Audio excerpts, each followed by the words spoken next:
خواتین و حضرات، اگر آپ نے ابھی تک ہمارا نیا چینل ناولستان سبسکرائب نہیں کیا تو اسے سبسکرائب کر لیں۔ وہاں ملیں گے آپ کو اسلامی اور تاریخی ناولز۔ چینل کا لنک ڈسکرپشن میں موجود ہے۔ دیکھتے رہیے ناولستان اور اردو داستان۔ سلگتے چنار، قسط نمبر 15۔ ہیبت و عظمت اور جلال ربانی کے مظہر سرسبز پہاڑوں پر ہلکی دھند چھائی ہوئی تھی۔ چھوٹے بڑے درخت ارد گرد کے روح افزا ماحول میں مست ہوا کی شرارتوں سے جھوم رہے تھے۔ ایک طرف کلکل کرتا ہوا چشمہ پہاڑوں کی کوکھ سے نکل کر پتھریلے میدان سے گزر رہا تھا۔ اس کی گنگناہٹ میں بڑی موسیقی تھی، جل ترنگ سا بج رہا تھا۔ دوسری طرف آنکھوں کو فرحت بخشنے والے سبزہ زار تھے، اور انہی سبزہ زاروں کے درمیان ایک پگڈنڈی سانپ کی طرح بل کھاتی ہوئی سبز پہاڑوں کی سمت میں جا رہی تھی۔ یہ پہلگام تھا۔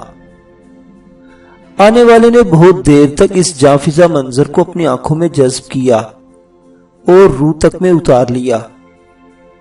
وہ سری نگر سے آیا تھا، 96 کلومیٹر کا فاصلہ طے کر کے، اور اس وقت 2130 میٹر کی بلندی پر تھا۔ راستے میں اس نے ہر وہ گاڑی استعمال کی تھی جو پہلگام تک لا سکتی تھی، لیکن پھر پہلگام تک پہنچنے کے لیے اسے خچر لینا پڑا تھا۔ آنے والے نے کشمیر میں پھیلے ہوئے مناظر قدرت بہت دیکھے تھے، لیکن یہاں وہ جو کچھ دیکھ رہا تھا وہ بیان میں لانا مشکل تھا۔ بے قابو شور مچاتے ہوئے پہاڑی چشمے، برف پوش اور خاموش و ساکت چوٹیاں، سرسبز میدان اور سبز لباسوں میں حسین تر نظر آنے والے پہاڑ، بلندیاں، پستیاں، رفتیں، عظمتیں۔ یہاں پہنچ کر اسے عجیب سا روحانی سکون بھی ملا تھا۔ یوں لگا تھا جیسے جسم کی تھکن اچانک دور ہو گئی ہو۔ سری نگر کے مقابلے میں یہاں خنکی تھی۔ غالباً یہ سیاحت کا مناسب سیزن تھا۔ اسی باعث بہت سے غیر ملکی سیاح ٹریکنگ کرتے ہوئے بھی نظر آ رہے تھے۔ ان میں سے کئی ابھی ابھی سامنے والے میدان میں اس ہیلی کاپٹر سے اترے تھے جو سری نگر اور پہلگام کے درمیان اب تک باقاعدگی سے چل رہا تھا۔ آنے والے نے اپنے خچر کو پچکارتے ہوئے روک لیا۔ اس وقت اس نے اگرچہ گرم سویٹر پہن رکھا تھا، تاہم اس کے سامنے والی پگڈنڈی پر اسے کئی غیر ملکی ایسے نظر آئے جو صرف جینز اور بنیان پہنے ہوئے تھے۔ درختوں کے جھنڈ سے گھاٹی میں اتر رہے تھے، اور جن کی منزل غالباً سرسبز پہاڑوں میں چھپے ہوئے بلند پہاڑ تھے۔ ان میں سے کئی دریا لڈر بھی جا رہے تھے، جس کا شور مچاتا اور پتھروں سے ٹکراتا ہوا پانی سب کے لیے سحر انگیز تھا۔ اجنبی کی دائیں طرف Jammu Kashmir road transport corporation کی ریلیکس بس خالی کھڑی تھی۔ اس نے اپنے مسافر شاید کچھ دیر قبل یہاں اتارے تھے، اور اب شام کے وقت سری نگر واپس جانے والی تھی۔ مگر پہلگام کے اس مسافر نے ہیلی کاپٹر، بس یا ٹیکسی کے ذریعے یہاں تک کا سفر کیوں نہیں کیا؟ اس کا سوال کا جواب بہت آسان تھا۔ اسے ہر قیمت پر ایک پیغام لے کر یہاں بحفاظت پہنچنا تھا، جبکہ کشمیر کے حالات نے اچانک ہی جو رخ اختیار کیا تھا، اس کے بعد 14 اگست سے اب تک سڑکوں پر بسوں اور ٹیکسیوں کی زبردست تلاشی لی جاتی تھی۔ وہ خود بھی پولیس کو مطلوب تھا۔ اس کی تصویریں تلاشی لینے والے دستوں کو پہنچا دی گئی تھی۔ خود اس کا سگا بھائی اصغر علی بھی اس کی جان کا دشمن تھا۔ اصغر نے خود کو بھارتی سامراج کے ہاتھوں رہن رکھ دیا تھا، جبکہ اکبر علی نے روسی آزادی کے حصول کے لیے سر دھڑ کی بازی لگا رکھی تھی۔ وہ سری نگر کے بدنام ڈی ایس پی اصغر کا بڑا بھائی تھا۔ اکبر علی نے ایک طویل سانس لے کر خچر اس جگہ چھوڑ دیا اور خود کپڑوں کی پوٹلی کندھے پر ڈال کر بستی کی سمت میں چل دیا۔ اس کے شانے چوڑے اور اٹھے ہوئے تھے، قد لمبا تھا، چہرے پر پہلے داڑھی نہیں تھی، لیکن پولیس سے بچنے کے لیے 6 ماہ قبل اس نے شیو بنانا چھوڑ دیا تھا، اور اب داڑھی منڈوانے کے خیال ہی سے اسے وحشت ہوتی تھی۔ وہ چھوٹے چھوٹے قدم اٹھاتا ہوا دامنے کوہ کی طرف بڑھنے لگا۔ راستے میں وہ پائن ویو ہوٹل کے سامنے سے گزر کر اور پھر نور محل کے سامنے رک گیا۔ اس کو یہی ہدایت کی گئی تھی کہ وہ نور محل ہوٹل کے سامنے رک کر انتظار کرے۔ نور محل کے قریب ایک چھتنار درخت کو دلچسپی سے دیکھتے ہوئے ذرا ہی دیر گزری تھی کہ اکبر علی سلام کی آواز پر چونک اٹھا۔ اس نے پلٹ کر دیکھا۔ ایک نوجوان جو حلیے سے ٹریکنگ کرنے والوں کا پورٹر لگتا تھا اس کے سامنے موجود تھا۔ وعلیکم السلام، اکبر نے نرم لہجے میں جواب دیا۔ کیا امرناتھ کا میلہ لگ چکا ہے میرے بھائی؟ اس نے زیر لب مسکراتے ہوئے نوجوان سے پوچھا۔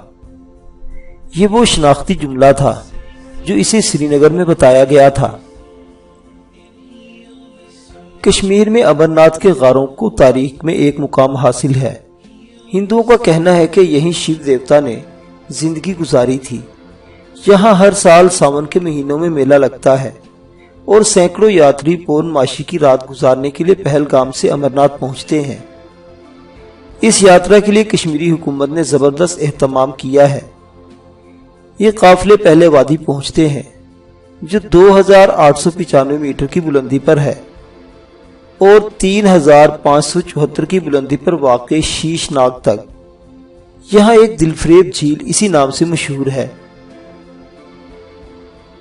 ہمیں میلوں سے کیا غرض امے محترم، نوجوان نے سپاٹ لہجے میں جواب دیا۔ ہمارے میلے تو آزادی کے بعد ہی شروع ہوں گے۔ تم نے ٹھیک کہا، اکبر علی کے لہجے میں گرم جوشی تھی۔ تب پھر تشریف لے چلیں، میرا نام نور محمد ہے۔ لہجے ہی سے لگتا تھا کہ نور محمد تعلیم یافتہ ہے۔ وہ گائیڈ کے انداز میں آگے چلنے لگا۔ اب اکبر بلا خوف و خطر اس نوجوان کی تقلید کر سکتا تھا۔ نور محل ہوٹل سے آگے نکلتے ہی نور محمد کی رفتار تیز ہو گئی۔ کچھ ہی دیر بعد دونوں آگے پیچھے پہاڑی کے دامن سے چڑھائی پر چڑھ رہے تھے۔ گھنے درختوں نے ان کا راستہ روک لیا تو نور محمد ایک ایسی پگڈنڈی پر چلنے لگا جو اکبر علی تنہا کبھی تلاش نہیں کر سکتا تھا۔ تقریباً 200 گز کی چڑھائی کے بعد جو ہی اکبر نے پلٹ کر دیکھا، اس کی سانس رکی کی رکی رہ گئی۔ یہاں سے وادی کا منظر اس قدر دل فریب تھا کہ وہ پل بھر کے لیے اسے جنت ہی سمجھ بیٹھا۔ تبھی اسے وہ تمام محاورے یاد آ گئے جو کشمیر کے حسن سے متعلق تھے، اور ہماری یہ جنت غاصبوں کے پیروں تلے روندھی جا رہی ہے۔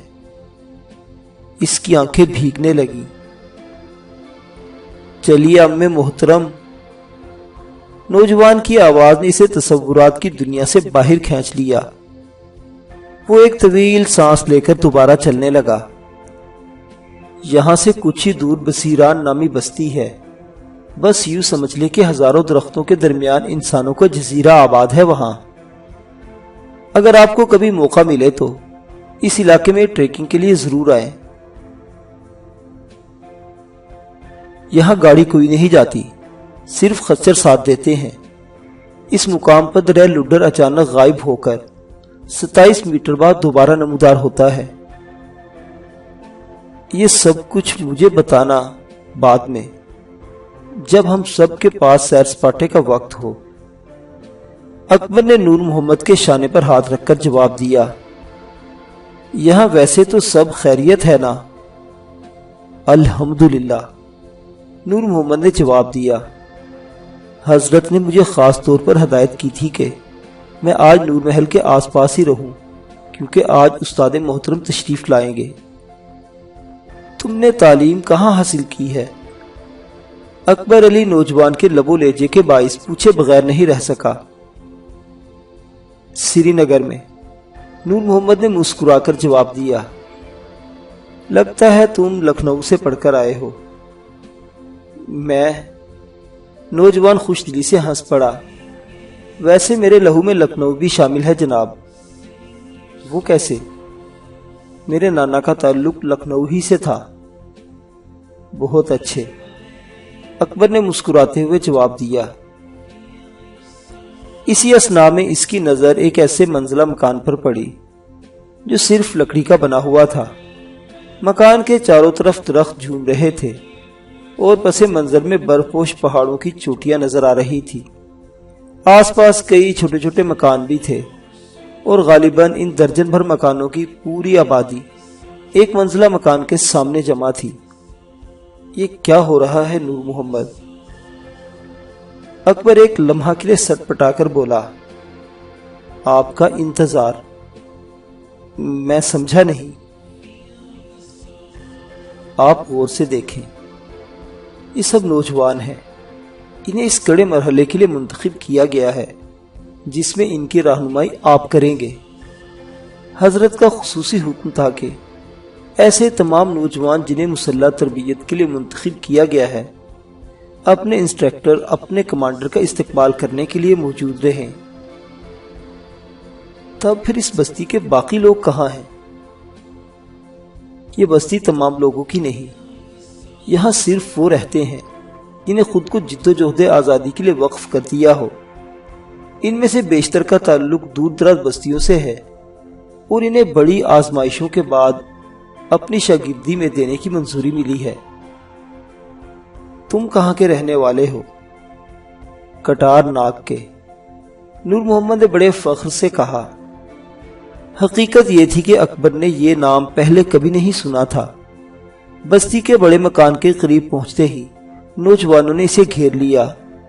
شاید ہر شخص اس سے ہاتھ ملانے میں سبقت حاصل کرنا چاہتا تھا۔ ابھی وہ ان نوجوانوں کے ہجوم میں گھرا ہوا ہی تھا کہ اچانک ایک منزلہ مکان کا نچلا دروازہ کھلا اور سفید ریش، سرخ و سفید بزرگ نمودار ہوئے۔ ان کے آتے ہی مجمع پرسکون ہو گیا۔ نوجوان ایک طرف ہٹ گئے۔ اکبر علی ادھر سے بڑا تو بزرگ بھی اس کی طرف لپک کر آئے۔ خوش آمدید میرے بھائی۔ بزرگ نے اسے سینے سے لگا لیا۔ اکبر کو ایسا لگا جیسے کسی نے اس کا سینہ نور سے بھر دیا ہو۔ اسے ایک عجیب سی طمانینت کا احساس ہوا۔ باخیریت پہنچ گئے اکبر علی؟ بزرگ نے پوچھا۔ اللہ کا احسان ہے سید صاحب، اکبر نے جذبات سے مغلوب انداز میں جواب دیا۔ افغانستان میں خوست کے محاذ پر جب ہم نے فتح حاصل کی تو اس وقت مجھے ایسے لگا تھا جیسے آپ ہمارے ساتھ موجود ہوں۔ یہ تمہاری محبت ہے بھائی۔ بزرگ سید نے اس کا ہاتھ دونوں ہاتھوں میں تھام لیا۔ تم سے مل کر مجھے جو خوشی ہو رہی ہے وہ بیان سے باہر ہے۔ اللہ تعالیٰ نے ان آنکھوں کو ایک مجاہد کا دیدار کرنے کا شرف بخشا، اس کا بڑا کرم ہے۔ اب میں اس ارادے سے واپس آیا ہوں کہ میں نے خوست میں جو کچھ سیکھا ہے وہ اپنے ان بچوں اور بھائیوں تک منتقل کر دوں۔ اللہ تمہیں کامیاب و کامران کرے۔ بزرگ اسے مکان کی طرف لے جاتے ہوئے بولے۔ دوسری طرف وہاں موجود تمام نوجوان نور محمد کو گھیرے ہوئے تھے، جو انہیں بتا رہا تھا کہ خوست سے آنے والے اس کشمیری مجاہد کا دل کتنا نرم ہے۔ تم نے میرے بھائی کو کیوں پکڑا ہے؟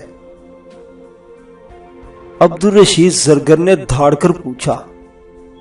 ٹارچل سیل میں واپس آنے کے بعد برابر والی کوٹری خالی دیکھ کر اسے جو صدمہ ہوا تھا اس کے باعث وہ تقریباً دیوانہ سا ہو گیا تھا۔ اسے ابھی تک شیر جیسی گرجدار آواز یاد تھی۔ اس شخص کا ہلکا سا سراپا اب بھی اس کی آنکھوں میں محفوظ تھا، جس سے نول تک کانپ رہا تھا۔ وہ اس مجاہد کی یہاں سے منتقلی پر تو احتجاج نہیں کر سکا، ہاں اپنے بھائی کی گرفتاری پر خوب چلاتا رہا۔ زیادہ بک بک مت کر زرگر، نول نے خوفناک انداز میں جواب دیا۔ ابھی تو ہم تیرے سارے کنبے کو گرفتار کریں گے اور پھر تجھے بتائیں گے کہ ہم کیا چیز ہیں۔ میری بات غور سے سن۔ اب میں جو بھی سوال کروں اس کا دو ٹوک جواب دینا، ورنہ چمڑی ادھیر ڈالوں گا۔ تیرے پاس صرف چند گھنٹے ہیں اور پھر میں شروع ہو جاؤں گا۔ نول یہ کہتا ہوا کوٹلی سے نکل گیا۔ عبدالرشید ایک طرف لیٹ گیا۔ وہ سوچ رہا تھا کہ شاہ جی نامی وہ شیر کون تھا، کہاں سے آیا تھا اور اب اس پر کیا گزر رہی ہوگی۔ رات کا کھانا کھانا لانے والا کانسٹیبل مسلمان تھا۔ زرگر نے اس سے شاہ جی کے بارے میں پوچھنے کی کوشش کی تو وہ انگلی لبوں پر رکھ کر باہر نکل گیا۔ قیدی نے صرف اتنا ضرور دیکھا کہ شاہ جی کے نام پر کانسٹیبل کی آنکھوں میں عجیب سی چمک پیدا ہوئی تھی۔ یہ چمک کسی ایسے باطنی جذبے کا اظہار تھی جس میں فخر بھی تھا اور غرور بھی۔ کھانے میں ایک بار پھر چاول، کنکر، دال اور مینگنیاں تھی۔ اس کا دل چاہا کہ کھانا اٹھا کر دیوار پر دے مارے، لیکن پھر کچھ سوچ کر اس نے لقمے زہر مار کرنا شروع کر دیے۔ وہ جانتا تھا کہ آج نول تشدد کی حد سے گزر جائے گا، اور اس تشدد کا مقابلہ کرنے کے لیے ضرورت ہے کہ اس کے جسم میں توانائی ہو۔ اس وقت توانائی حاصل کرنے کا واحد ذریعہ یہی کھانا تھا۔ رات کے 2 بجے رشید کے پیٹ میں اینٹھن شروع ہوئی اور پھر درد کی ہلکی ہلکی ٹیسیں ابھرنے لگی۔ اس نے درد برداشت کرنے کی خاطر دانت پر دانت جما لیے۔ اچانک ہی انتڑیوں کے ساتھ ساتھ دانتوں میں بھی شدید درد شروع ہو گیا۔ وہ تڑپنے لگا۔ اندھیری کوٹلی میں اس کی سسکیاں، کراہیں اور آہیں سننے والا کوئی نہ تھا۔ برابر والی کوٹلی بھی خالی تھی۔ وہ اوندھا لیٹ گیا تاکہ پیٹ کا درد دب سکے۔ اسی لمحے دروازہ دھڑ سے کھلا اور سب سے پہلے ایک سادہ لباس والا لالٹن لے کر اندر چلا آیا۔ رشید نے منہ زمین سے لگا دیا تاکہ اس کی کراہ نہ نکل سکے۔ اٹھ بیٹھ زرگر، صاحب آ رہا ہے، کانسٹیبل نے کہا۔ اٹھ جاؤ ورنہ دنیا سے اٹھا دیے جاؤ گے۔ تم کون ہو؟ رشید بمشکل اٹھ کر بیٹھا۔ میں لجپت رائے ہوں، کانسٹیبل لجپت رائے، پیٹی نمبر 731۔ کانسٹیبل کے چہرے پر بڑی مکروہ مسکراہٹ تھی۔ اب کہو تو گھر کا پتہ بھی بتا دوں۔ دیکھو لجپت رائے، مجھے دکھاؤ عبدالرشید زرگر۔ نول اچانک ہی کمرے میں داخل ہو گیا۔ اس ہندو زادے سے کیا شکایتیں کر رہے ہو؟ اسے تو تم سے کسی بھی قسم کی ہمدردی نہیں ہوگی۔ نول کا انداز خلاف معمول ہمدردی لیے ہوئے تھا۔ میری جان چھوڑ دو، مار ڈالو یا پھر اس قید خانے سے باہر نکالو۔ رشید نے بڑی بے بسی کے ساتھ دیوار سے سر لگا لیا۔ اتنے مایوس کیوں ہوتے ہو زرگر؟ میں نے کچھ ہی دیر قبل تھانے فون کیا تھا تمہارے بھائی کی رہائی کے لیے۔ تھانے دار کا وعدہ ہے کہ صبح ہوتے ہی اسے رہا کر دیا جائے گا۔ سچ؟ ہاں، ہم تو تمہیں بھی چھوڑ دینے کا ارادہ رکھتے ہیں، بشرط یہ کہ تم خود ایسا چاہو۔ میں سمجھا نہیں۔ پہلے میری سن لو، نول نے سرگٹ سلگا کر کہا۔ میں نے سرکار سے شکایت کی تھی کہ ایک ذرا سی بات پر زرگر کا ناطقہ بند کر دیا گیا ہے۔ اس کا کاروبار بھی ٹھپ ہوا اور اسے مار علیحدہ پڑی۔ تمہیں پتا ہے حکومت میں جو لوگ بیٹھے ہیں وہ اندھے اور بہرے ہیں۔ انہوں نے میری ایک نہ سنی، لیکن جب میں نے استعفیٰ کی دھمکی دی تو ان کی عقل ٹھکانے آئی۔ انہوں نے وعدہ کیا ہے کہ وہ تمہارا سارا نقصان پورا کر دیں گے۔ تم چاہو تو صبح سویرے اپنی مشینیں اور 30,000 روپے نقد لے کر یہاں سے چلے جاؤ، بشرط یہ کہ رشید کے چہرے پر ہلکی سی مسکراہٹ نمودار ہوئی جس نے فوراً ہی دم توڑ دیا۔ شرط یہ ہے کہ تم ہمارے تمام سوالوں کے جواب دے دو، نول نے کش لے کر کہا۔ اگر سوال وہی ہیں جو پہلے کیے گئے تھے، میں ان کا جواب دے چکا ہوں، رشید نے آنکھیں بند کرتے ہوئے جواب دیا۔ اسی کے ساتھ ہندو سپاہی اس پر ٹوٹ پڑا۔ 2-3 سپاہی اور آ گئے۔ وہ اسے اس طرح لاتے مار رہے تھے جیسے اس کے سامنے فٹ بال ہو۔ اس کے بعد تشدد کا جو سلسلہ شروع ہوا وہ انتہائی خوفناک تھا۔ اسے برہنہ کر دیا گیا۔ پلاس اور چمٹی سے اس کے بال اکھاڑے جانے لگے۔ زرگر کی چیخیں عقوبت خانے میں گونجنے لگی۔ وہ چلا رہا تھا، چیخ رہا تھا، چیختے چیختے اس نے اپنی آواز بٹھا لی تھی، پھر وہ بے ہوش ہو گیا۔ معزز سامعین، تحریک آزادی کشمیر کے ابتدائی دور کی داستان ابھی جاری ہے۔ بقیہ واقعات اگلی قسط میں۔ دیکھتے رہیے اردو داستان۔ اپنا اور اپنے پیاروں کا خاص خیال رکھیے گا۔ اللہ حافظ۔